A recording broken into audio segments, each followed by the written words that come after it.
YCP నేతలను ఎవరు వెళ్లమన్నారని ప్రశ్నించారు సీఎం చంద్రబాబు. అమరావతిలో వైసీపీ నేతలు కుట్రలు చేస్తున్నారని మండిపడ్డారు. 5 ఏళ్లు వైసీపీ ప్రభుత్వం రైతుల్ని అవమానించిందన్నారు. అమరావతి రైతుల పొట్ట కొడితే కోపం రాదా అని ప్రశ్నించారు సీఎం. అమరావతికి వెళ్లారు, ఎవరు వెళ్ళమన్నారు మిమ్మల్ని? అక్కడికి కుట్ర చేయడానికి వెళ్లారు. ఇప్పటికే అక్కడ రైతాంగం బాగా ఎఫెక్ట్ అయ్యారు, కోపంలో ఉన్నారు. 5 సంవత్సరాలు పోరాడారు.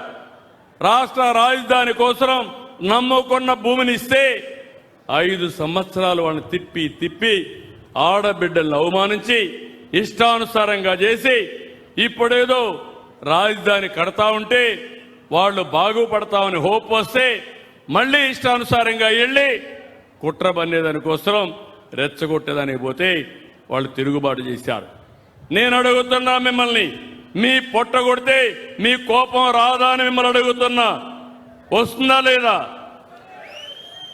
ఎంత బాధపడ్డారు? రాష్ట్ర అమరావతి రైతులు కష్టపడ్డారా లేదా? సఫర్ అయ్యారా లేదా? 5 ఏళ్లు బాధపడ్డారా లేదా? బాధపడ్డారని చేతులు పైకెత్తండి. మళ్ళీ అదే కుట్ర, అదే పద్ధతి. వీళ్ళు మారరు. నేను అందుకే అన్నాను గొడ్డలి పార్టీ అని.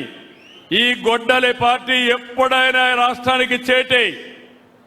వీళ్ళు మామూలుగా రాజకీయానికి అర్హత లేని వ్యక్తులు. ఈరోజు అమరావతి